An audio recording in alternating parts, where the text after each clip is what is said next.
منهم من كلم الله ورفع بعضهم درجات. قال الله تبارك وتعالى في مقام آخر: أولئك الذين امتحن الله قلوبهم للتقوى لهم مغفرة وأجر عظيم. قال النبي صلى الله عليه وسلم: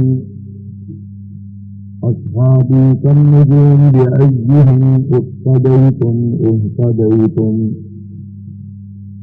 وقال النبي صلى الله عليه وسلم: إذا رأيتم الذين يسبون أصحابي فقولوا لعنة الله على شركم. صدق الله العظيم وصدق رسوله النبي الكريم.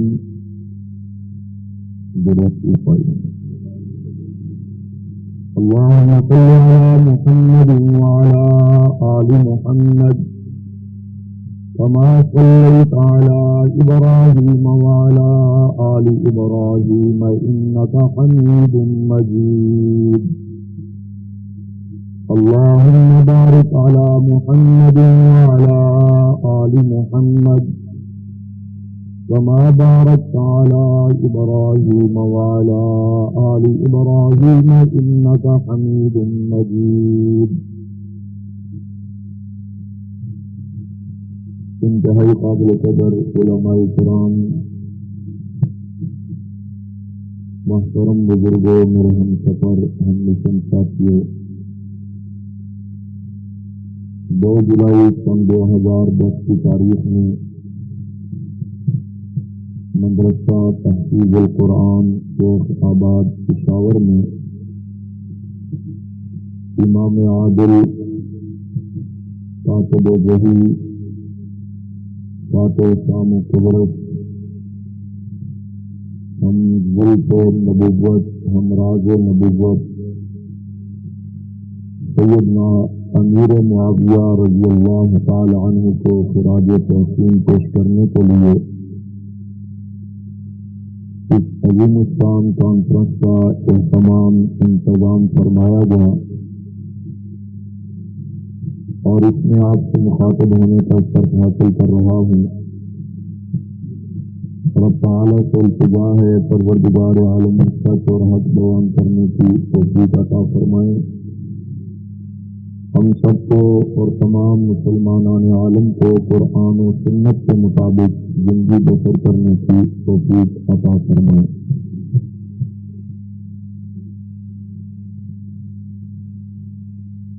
جن احباب نے اس پروگرام کا اہتمام انتظام فرمایا اور جن حضرات نے اس کی سرپرستی فرمائی، میری مراد مولانا عبید اللہ صاحب دامت برکاتہ العالیہ، مولانا اسماعیل درویش صاحب مدد اللہ، برادر محترم جناب ابراہیم قاسمی صاحب حفظہ اللہ تعالی، برادر عزیز جناب سعید احمد صافی صاحب حفظہ اللہ تعالی، برادر عزیز جناب طارق حیدری صاحب حفظہ اللہ تعالی، برادر عزیز جناب بابو معاویہ صاحب حفظہ اللہ تعالی، اور اسی انداز میں محترم حکم صاحب حفظہ اللہ تعالی، اور بالخصوص شیخ آباد یونٹ کے تمام عہدیداران کارکنان مبارکباد کے مستحق ہیں، جنہوں نے اس خوبصورت عظیم الشان پروگرام کا تمام انتظام فرمایا۔ دعا ہے رب تعالیٰ ان کی محنت قبول فرمائے، اس پروگرام کو ہم سب کے لیے ذریعہ ہدایت اور ذریعہ نجات بنائے۔ کافی دیر سے آپ علماء اکرام کے عالمانہ خطیبانہ بیانات بھی سماعت فرما رہے ہیں، ناخوان حضرات کا نعتیہ اور منظوم کلام بھی آپ نے سنا۔ اس دور قرآن و سنت کی روشنی میں عنوان کی مناسبت سے کچھ اہم معروضات آپ کو گوشت گزار کرنے کا ارادہ رکھتا ہوں۔ ابتدا ہی میں یہ درخواست آپ کے پیش خدمت ہے کہ آج کی گفتگو محض اس کو آپ خطابت یا تقریر سمجھ کر نہ سنیں، بلکہ بہت سارے ان سوالات کا جواب، بہت سارے ان اعتراضات کا حل جو دشمنان صحابہ کی طرف سے عوام الناس کے ذہنوں میں ڈالا جاتا ہے اور بہت سارے پراپگنڈے کا خود اہل سنت مسلمان بھی شکار ہوتے ہیں، اس پر میں اللہ کی توفیق سے چند اہم معروضات آپ کے گوشت گزار کرنا چاہتا ہوں۔ اس لیے میں نے تقریر کی ترتیب بیٹھ کر آپ سے مخاطب ہونے کی ترتیب دی۔ اس دوست کہہ رہے تھے کہ کھڑے ہو کر بیان کریں، مقصد یہ نہیں ہوا کرتا، مقصد یہ ہوتا ہے جو بات ہم سننے کے لیے آئے ہیں، حاصل کرنے کے لیے آئے ہیں، اسے توجہ سے سنا جائے اور اسے اپنے دل و دماغ میں جگہ دی جائے، اور جب آپ واپس تشریف لے کر کے جائیں تو کوئی آپ سے پوچھے رات جلسہ تھا، آپ گئے تھے، کیا لے کر کے آئے، تو کم از کم ہمارے پاس کچھ بات، کچھ مواد اور کوئی موقف، مشن، پروگرام، نظریہ ہونا چاہیے جو ہم جا کر عوام کو بتلا سکیں۔ اس لیے آج بھی آئندہ بھی اس پر غور نہ کیا کریں کون بات کر رہا ہے، کس انداز میں کر رہا ہے، یہ چیز قابل غور ہوتی ہے کیا کہا جا رہا ہے اور کس دلیل سے کہا جا رہا ہے۔ تو سیدنا امیر معاویہ رضی اللہ تعالیٰ عنہ عظیم صحابی رسول مگر مظلوم ترین صحابی رسول ہیں۔ اس حوالے سے میں چند باتیں آپ کو گوشت گزار کروں گا، آپ نے بات توجہ سے سننی ہے، اور جہاں آپ کو بات سمجھ آ رہی ہو تو تھوڑا سا زیادہ بھی نہیں، تھوڑی سی تکلیف فرما کر سبحان اللہ، ماشاء اللہ یا اپنی ہاں یا نہ کا جواب دے کر مجھے بتلائیں کہ آپ ابھی بھی اردو سمجھتے ہیں۔ ٹھیک ہے بھائی، لچھے دار تقریر نہیں ہوگی، صرف میں نے مسائل کچھ سمجھانے ہیں، کچھ باتیں سمجھانی ہیں، عموماً تقریریں ہوتی رہتی ہیں۔ میں نے کیا کہ سیدنا امیر معاویہ رضی اللہ تعالیٰ عنہ عظیم صحابی رسول مگر مظلوم ترین صحابی رسول ہیں۔ عظیم صحابی رسول اس لیے کہ اللہ تبارک و تعالی نے آپ کو مقام صحابیت عطا فرمایا۔ اللہ تبارک و تعالی نے آپ کو غور سے مقام صحابیت عطا فرمایا، اور رب تعالی نے آپ کو کاتب وحی کی عظمت سے بھی نوازا کہ آپ سے قرآن پاک لکھوایا گیا۔ عظیم صحابی رسول اس لیے کہ آپ کو حضور صلی اللہ علیہ وسلم کی خدمت کا شرف بھی حاصل ہے۔ عظیم صحابی رسول اس لیے کہ حضرت امیر معاویہ حضور صلی اللہ علیہ وسلم کے ہم زلف ہیں کہ آپ کی اہلیہ قریبۃ الصغریٰ، ان کی سکی بہن سلمہ حضور صلی اللہ علیہ وسلم کے نکاح میں ہے، المؤمنین ہے، ہم سب مسلمانوں کی ماں ہے۔ امیر معاویہ عظیم صحابی رسول اس لیے کہ آپ حضور صلی اللہ علیہ وسلم کے سالے ہیں کہ آپ کی سگی ہمشیرہ ام حبیبہ رضی اللہ تعالی عنہ حضور صلی اللہ علیہ وسلم کے نکاح میں ہے اور ہم سب مسلمانوں کی ماں ہے۔ حضرت معاویہ عظیم صحابی رسول اس لیے کہ آپ کے والد گرامی حضرت ابو سفیان رضی اللہ تعالی عنہ کو مقام صحابیت حاصل ہے، آپ کی والدہ ہند بنت عتبہ کو مقام صحابیہ حاصل ہے، آپ کے بھائی یزید بن ابی سفیان رضی اللہ تعالی عنہ کو بھی مقام صحابیت حاصل ہے، حضرت امیر معاویہ کو خود بھی مقام صحابیت حاصل ہے۔ عظیم صحابی رسول امیر معاویہ اس لیے کہ امت کے دو عظیم گروہوں کے درمیان صلح کا سبب بنے ہیں، اور حضرت حسن رضی اللہ تعالی نے آپ کے ہاتھ پر بیعت کی ہے۔ عظیم صحابی رسول اس لیے کہ خلاف کعبہ سب سے پہلے بنانے کا شرف آپ کو حاصل ہے۔ عظیم صحابی رسول امیر معاویہ اس لیے کہ حضور صلی اللہ علیہ وسلم کی نبوت والی زبان سے متعدد بار آپ کے لیے دعائیں مانگی گئی۔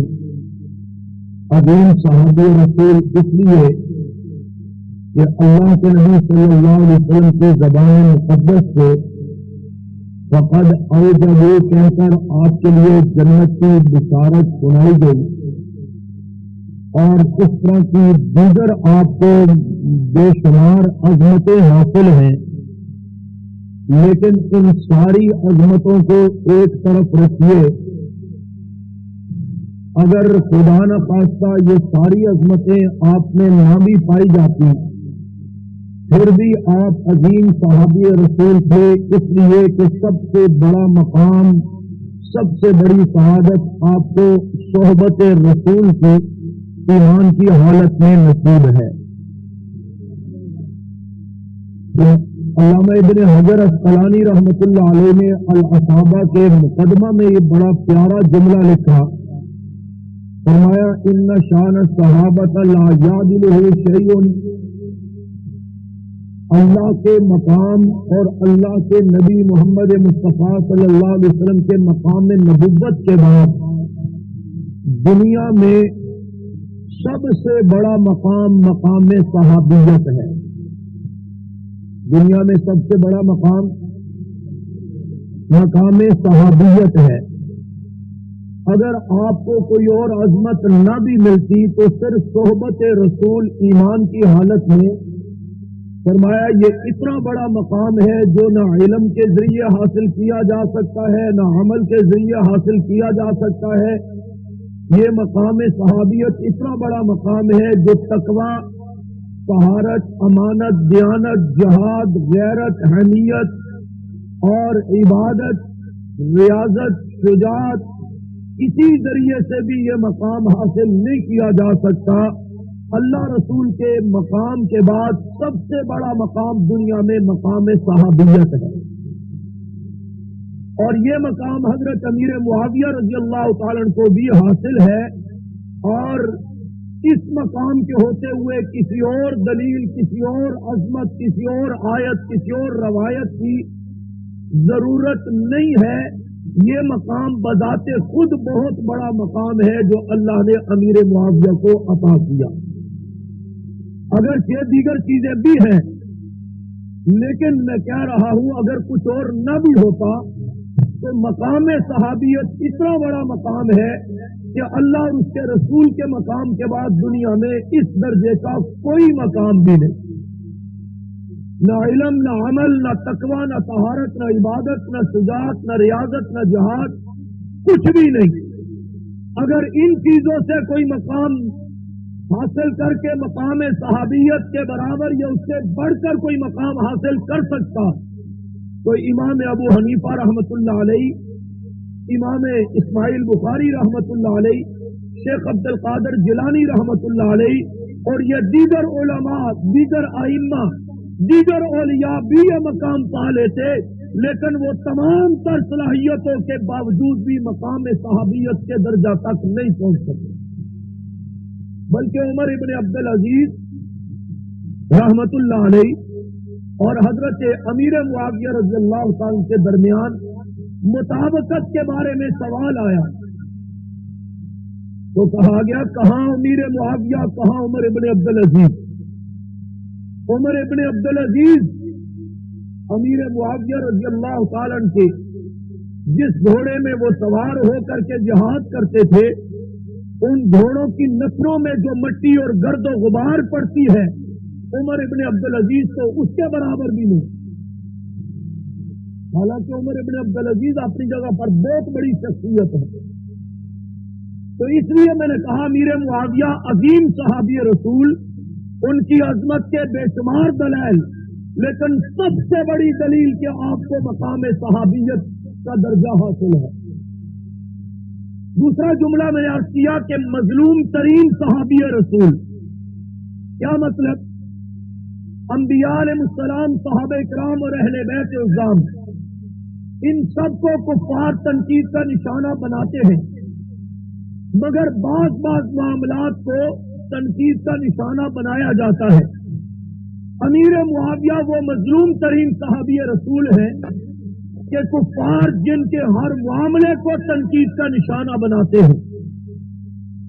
امیر معاویہ کی ذات کو تنقید کا نشانہ بنایا گیا، امیر معاویہ کے مقام صحابیت کو تنقید کا نشانہ بنایا گیا، امیر معاویہ کے قرآن پاک کے کاتب ہونے کو تنقید کا نشانہ بنایا گیا، امیر معاویہ کے حضور صلی اللہ علیہ وسلم کے صالح اور ہمزلف اس رشتے کو بھی تنقید کا نشانہ بنایا گیا، امیر معاویہ کو حضور کی تابعداری کے معاملے پر بھی تنقید کا نشانہ بنایا گیا، امیر معاویہ کو حضرت حسن سے صلح کرنے کے معاملے کو بھی تنقید کا نشانہ بنایا گیا، امیر معاویہ کو حضور صلی اللہ علیہ وسلم کے ہمراز ہونے کے معاملے کو بھی تنقید کا نشانہ بنایا گیا، امیر معاویہ کے والد ابو سفیان جو صحابی رسول ہیں ان کو تنقید کا نشانہ بنایا گیا، امیر معاویہ کی والدہ ہند بنت عتبہ جو حضور کی صحابیہ ہیں ان کو بھی تنقید کا نشانہ بنایا گیا، امیر معاویہ کی بہن جو حضور کی بیوی، میرے اور آپ سب مسلمانوں کی ماں ام حبیبہ ہے، ان کو بھی تنقید کا نشانہ بنایا گیا، امیر معاویہ کے بھائی یزید بن ابی سفیان جو صحابی رسول ہیں ان کو بھی تنقید کا نشانہ بنایا گیا، امیر معاویہ کے دور امارت اور دور خلافت کو بھی تنقید کا نشانہ بنایا گیا، امیر معاویہ کے خاندان بنو امیہ کو بھی تنقید کا نشانہ بنایا گیا، امیر معاویہ کے نامی اسم گرامی معاویہ کو بھی تنقید کا نشانہ بنایا گیا۔ بتلانا یہ چاہتا ہوں تنقید اور مخالفت انبیاء، صحابہ اور اہل بیت سب کی ہوئی ہے، سب کی ہوتی ہے، کفار سب پر تنقید کرتے ہیں، لیکن ان کے بعض معاملات کو نشانہ بنا کر کے، جبکہ امیر معاویہ وہ مظلوم ترین صحابی رسول ہیں کہ ظالموں، کافروں، بے ایمانوں، ظالموں نے امیر معاویہ کے ہر معاملے کو تنقید کا نشانہ بنایا ہے۔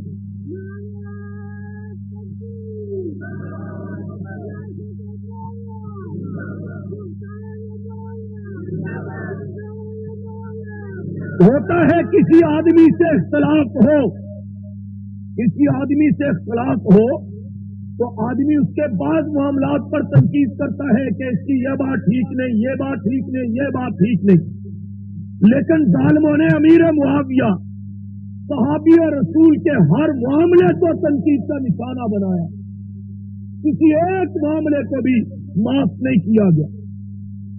اس لیے میں نے کہا عظیم صحابی رسول، مگر بولو مظلوم ترین صحابی رسول، اور پشاور کے مسلمانوں اس سے اگلی بات دل پر ہاتھ رکھ کر کے سنیے گا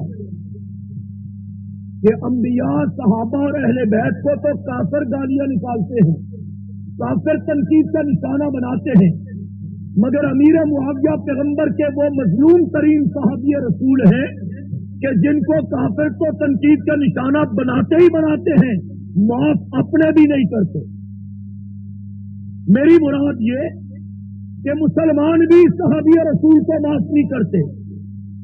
اہل سنت کے لبادے میں اندر سے ممکن ہے وہ بھی ادھر کے ہو، لیکن اہل سنت کے لبادے میں چاہے وہ کوئی بریلوی ہے، چاہے وہ کوئی دیوبندی ہے، چاہے وہ کوئی غیر مقلد ہے، اپنے آپ پر اہل سنت کا لبادہ لگا کر ان تینوں مسالک میں ایسے زہریلے لوگ موجود ہیں جو اپنے آپ کو دیوبندی بھی کہتے ہیں، بریلوی بھی کہتے ہیں، غیر مقلد بھی کہتے ہیں، پیغمبر کو امتی بھی کہتے ہیں، مسلمان بھی اپنے آپ کو کہتے ہیں، مومن بھی اپنے آپ کو کہتے ہیں، اور اسی انداز میں اہل سنت کا لبادہ بھی اپنے اوپر لگا رکھا ہے، مگر وہ اپنے آپ کو مومن مسلمان کہتے ہوئے بھی صحابی رسول کو بھونکنے، تنقید کرنے اور مخالفت کرنے سے باز نہیں آتے۔ ان میں سے ایک یہ اسپیکر بھی ہے، ہاں چیک کر لینا، بات اسی طرح کی نکلے گی۔ لبادہ اہل سنت کا ہے، مسلمان اپنے آپ کو کہلا کر کے بھی، مومن اپنے آپ کو کہلا کر کے بھی اپنے کو بڑا پکا سنی اور پیغمبر کے صحابی امیر معاویہ رضی اللہ تعالیٰ کو معاذ اللہ باغی، طاغی، جہنمی، فاسق، اہل بیت کا دشمن، علی کا دشمن، حسین کا دشمن کہہ کر کے یہ اہل سنت کے لبادے میں بھی بعض لوگ، بعض قلمکار، بعض علامہ فہامے، بعض پروفیسر اس عظیم صحابی رسول کو معاف کرنے کے لیے تیار نہیں، بریلوی نہیں، میں نے دیوبندی کا بھی نام لیا۔ کسے باشد کوئی بھی ہو جو پیغمبر کے صحابی پر تنقید کرے، یہ تو اس بھائی کی بات نہیں ہے، تو آقا کا حکم ہے، اذا رأیتم الذین یسبون اصحابی فقولوا لعنۃ اللہ علی شبیب۔ یہ نہیں کہ صرف شیعہ پر لعنت، کسے باشد کوئی صحابی رسول پر تنقید کرے وہ اس لعنت کا مستحق ہے۔ خیر فی الحال میں ترتیب سے بات سمجھا رہا ہوں۔ میں نے بتایا مظلوم ترین صحابی رسول کہ کافر انبیاء صحابہ اور اہل بیت کو برا کہتے ہیں، امیر معاویہ کو زیادہ برا کہتے ہیں کہ ہر معاملے کو تنقید کا نشانہ، اور مزید اس صحابی رسول کی مظلومیت یہ ہے کہ مسلمانوں کے لبادے میں، اہل سنت کے لبادے میں بھی بعض لوگ اس عظیم صحابی رسول پر تنقید اور تبرہ کرنے سے باز نہیں آتے۔ ان میں سے مثلاً گولڑا شریف سے ایک صاحب تشریف فرما تھے، دنیا سے چلے گئے، جن کا نام ہے پیر نصیر الدین صاحب۔ ہمارے بعض دیوبندی علماء نے بھی ان کی ایک حمد پڑھ کر کے سلام پیش کرنے شروع کر دیے، بڑا چنگا بندہ ہے۔ میرے سامنے ڈاکٹر خادم حسین ڈلو صاحب ہمارے مرکزی جنرل سیکرٹری ہیں، ان کی موجودگی میں حضرت صدیق اکبر رضی اللہ تعالیٰ، حضرت امیر معاویہ رضی اللہ تعالیٰ، ان دونوں صحابہ پر اس ظالم نے تبرہ کیا ہمارے سامنے۔ نہیں ایک منٹ فی الحال بات سنیں، اور اس کی کتاب ہے نام و نسب اتنی موٹی لکھی ہوئی، شیخ عبد القادر جیلانی رحمت اللہ علیہ کے سوانح حیات پر، اس کے آخر میں 6 یا 7 نمبر لگا کر کے امیر معاویہ کو برا کہا گیا۔ لبادہ اہل سنت کا ہے، اور اسی انداز میں اکتباد کے قریب حویلیاں، محمود محدث اداروی نامی شخص گزرا ہے، ہم تو اس کو محدث اداروی کہتے ہیں، اس نے 8 سال آپ کی پشاور، اکتباد اور اسلام آباد کی عدالتوں میں امیر معاویہ رضی اللہ تعالیٰ کے خلاف کیس لڑا۔ اس کا موقف یہ تھا کہ یہ صحابی رسول معاذ اللہ باغی اور جہنمی ہے، لبادہ اہل سنت کا ہے، اور وہ شخص بھی صحابی رسول پر تنقید کر گیا،